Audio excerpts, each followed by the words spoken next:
और कोरोना से जुड़ी बड़ी खबर आपको दिखा रहे हैं। देश में लगातार कोरोना के केसेस बढ़ते चले जा रहे हैं। बात अगर पिछले 24 घंटे की करें तो कोरोना का कहर जारी है और पिछले 24 घंटे में कोरोना के 3,17,532 नए केस सामने आए हैं।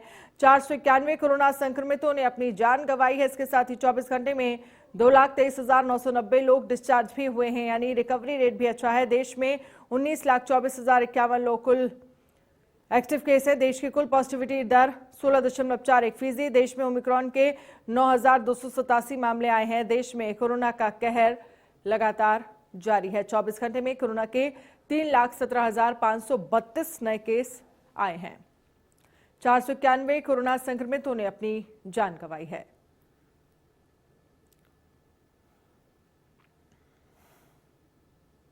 तो देश में कोरोना का कहर जारी। 24 घंटे में कोरोना के 3,17,000 मामले सामने आए हैं। 491 कोरोना संक्रमितों ने अपनी जान गंवाई है। 24 घंटे में 2,23,990 लोग डिस्चार्ज हुए हैं।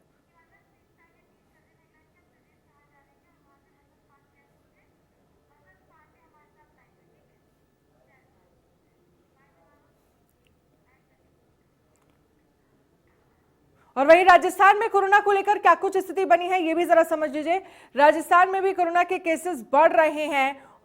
लगभग ये आंकड़ा 13,000 24 घंटे में 398 केस सामने आए हैं। बसंत हमारे संवाददाता हमारे साथ बने हुए हैं। बसंत से जानेंगे कि क्या कुछ स्थिति है।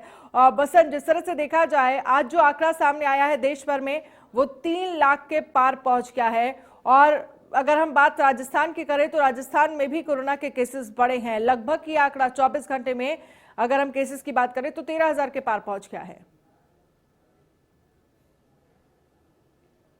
बिल्कुल देखिए, निश्चित तौर पर प्रतिदिन आंकड़ों में इजाफा साफ तौर पर देखने को मिल रहा है। बीते 24 घंटे की अगर बात करें, बीते 24 घंटे में राजस्थान में 13,398 केस निकलकर सामने आए। वहीं सर्वाधिक केसों की अगर बात करें, राजधानी जयपुर में सर्वाधिक केस निकलकर सामने आ रहे हैं। 3,310 अकेले जो है जयपुर में निकलकर सामने आए। इसके साथ साथ अलग अलग जिलों की अगर बात करें, चित्तौड़गढ़, अलवर, यहाँ पर भी 1,000 से अधिक केस निकलकर सामने आए। एक्टिव केसों की संख्या प्रतिदिन बढ़ती जा रही है। 74,000 से अधिक जो है एक्टिव केस जो है देखने को मिल रहे हैं। हालांकि सरकार का तर्क यही है कि टेस्टिंग का दायरा बढ़ा है, जिसके कारण स्थिति खुलकर सामने आ रही है। हालांकि इन आंकड़ों से घबराने की जरूरत नहीं है। खुद सीएमएचओ प्रथम और चिकित्सा मंत्री साफ तौर पर कहते हुए नजर आ रहे हैं, क्योंकि जो टेस्टिंग का दायरा बीते दिनों कम था उसको बढ़ाया गया, सैंपलिंग का दायरा भी बढ़ाया गया है। और साथ ही साथ सरकार का यह भी कहना है कि पहली और दूसरी लहर में जिस तरह मौत का आंकड़ा बढ़ा था, लेकिन अब जिस तरह आंकड़े बढ़े हैं, मौत के आंकड़े में कमी साफ तौर पर देखने को मिल रही है। क्योंकि राजस्थान में प्रतिदिन जो है वैक्सीनेशन का दायरा बढ़ रहा है और वैक्सीनेशन लगाने वालों की लोगों की भीड़ साफ तौर पर देखने को मिल रही है।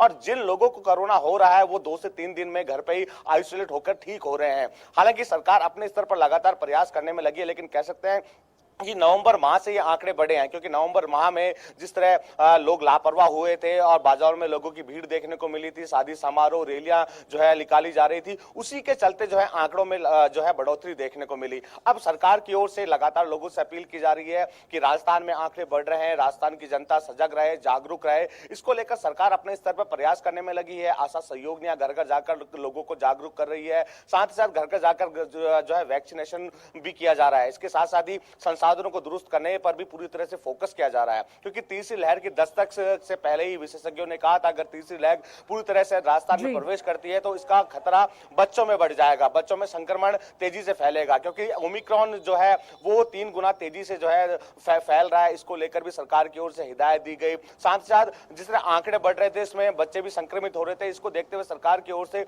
स्कूलें हालांकि बंद कर दी गई है, लेकिन पूरा फोकस सरकार का वैक्सीनेशन पर है। 15 से 18 साल के बच्चों के लिए वैक्सीनेशन की शुरुआत हो चुकी है। वैक्सीनेशन लगाने के लिए जो बच्चे हैं, अभिभावक है, वो भी जागरूक दिख रहे हैं। अब चूंकि मार्च में कहा गया है कि 12 साल के बच्चों को भी वैक्सीन लगेगी, इसको लेकर भी सरकार अपने स्तर पर तैयारी करने में लगी हुई है। पहली और दूसरी लहर में जिस तरह ऑक्सीजन की कमी आई थी, अब अगर तीसरी लहर एक महामारी का रूप लेती है, बड़ा विस्फोट देखने को मिलता है, ऐसे में ऑक्सीजन की कमी ना हो, इसको लेकर अस्पतालों में ऑक्सीजन प्लांट भी लगाए गए हैं। ग्रामीण क्षेत्र में जो है जो नर्सेज है उनको भी ट्रेनिंग दी जा रही है, क्योंकि शिशु चिकित्सक है उनकी कमी साफ तौर पर देखने को मिल रही है। इसको लेकर भी जो है डॉक्टरों को ट्रेनिंग दी जा रही है। अलग अलग संसाधनों को दुरुस्त किया जा रहा है, अतिरिक्त बेड लगाए जा रहे हैं, क्योंकि अभी जो कोरोना पॉजिटिव मरीज निकल रहे हैं उनको RUHS में एडमिट किया जा रहा है, तो वहां पे भी अतिरिक्त बेड लगाए गए हैं, अतिरिक्त जो है ICU तैयार किया गया है ताकि मरीजों को किसी तरह की परेशानी का सामना ना करना पड़े। मुख्यमंत्री प्रतिदिन जो है विभाग ठीक है बसंत, लेकिन इन सब के बीच आपसे यहाँ ये भी समझना चाहेंगे कि हम कोरोना टेस्टिंग को लेकर अगर बात करें, क्योंकि पिछले 2 दिन पहले केंद्र सरकार की तरफ से ये राज्यों को आदेश निर्देश दिए गए थे जिसमें कहा गया था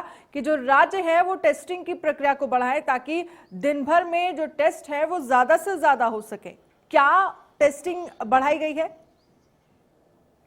देखिए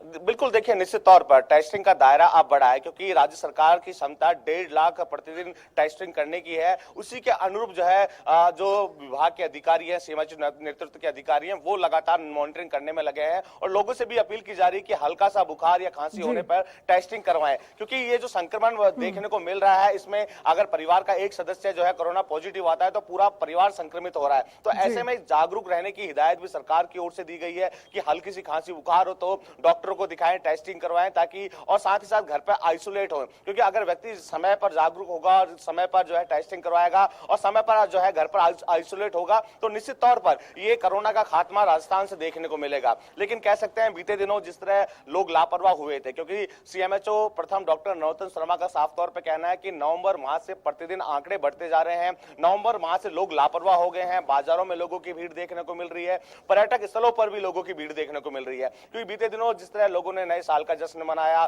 शादी समारोह का दौर रहा, राजनीतिक पार्टियों की ओर से रैलियां निकाली गई, उसी का परिणाम है कि आंकड़े अब लगातार बढ़ते जा रहे हैं। क्योंकि विशेषज्ञों ने कहा था, चिकित्सकों ने कहा था कि ओमिक्रॉन के आंकड़े अगर राजस्थान में दस्तक देते हैं तो ओमिक्रॉन तेजी से फैलेगा। उसी का परिणाम है कि आंकड़े लगातार बढ़ते जा रहे हैं। सरकार अपने स्तर पर प्रयास करने में लगी है, संसाधनों को दुरुस्त कर लिया गया है। मुख्यमंत्री और तमाम जो जनप्रतिनिधि हैं, मंत्री हैं, लोगों से अपील कर रहे हैं कि कोरोना गाइडलाइन की पालना करें, मास्क का उपयोग करें। अगर आम जनता जागरूक होगी तो निश्चित तौर पर राजस्थान से कोरोना का खात्मा देखने को मिल सकता है।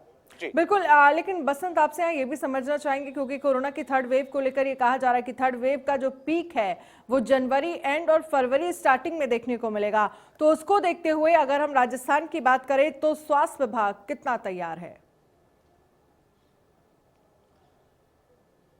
बिल्कुल, देखिए पहले दिन से ही अगर कह सकते हैं जब कोरोना का पहली दस्तक दी थी, 4 इटली के नागरिकों में कोरोना के आंकड़े पाए गए थे, उसके बाद से ही जो है मुख्यमंत्री की ओर से जो है संसाधनों को दुरुस्त करने को और अधिकारियों को दिशा निर्देश देने को लेकर लगातार मॉनिटरिंग की जा रही थी। इसी का परिणाम है कि जिस तरह राजस्थान सरकार ने मॉनिटरिंग की, उसी को लेकर प्रधानमंत्री नरेंद्र मोदी ने भी जो है तारीफ की। और अब चूंकि हालांकि नवंबर माह में मिड में कह सकते हैं कि एक्टिव केसों की संख्या 200 पर थी, लेकिन अब जिस तरह आंकड़े बढ़ रहे हैं निश्चित तौर पर सरकार की जो है चिंता भी बढ़ना लाजमी है। लेकिन सरकार अपने स्तर पर संसाधनों को दुरुस्त करने में लगी है। जो तमाम अस्पताल, क्योंकि प्रदेश का सबसे बड़ा अस्पताल एसएमएस अस्पताल है, यहाँ अतिरिक्त वार्ड लगा दिए गए हैं, अतिरिक्त बेड तैयार कर दिए गए हैं, अतिरिक्त नर्सेज की टीम लगा दी गई है, साथ ही साथ चिकित्सकों को प्रशिक्षण भी दिया जा रहा है। इसके साथ साथ जो जैकलॉन अस्पताल है जो कि बच्चों का है, वहां पर भी अतिरिक्त बेड लगा दिए गए हैं। साथ ही साथ लोग जो अस्पताल में जो मरीज आ रहे हैं, उनके परिजन आ रहे हैं, उनसे भी अपील कर रहे हैं कि कोरोना गाइडलाइन की पालना करें, क्योंकि अब आंकड़े बढ़े हैं। निश्चित तौर पर अब कहीं ना कहीं सरकार की ओर से सख्ताई भी की जा सकती है, क्योंकि सरकार की ओर से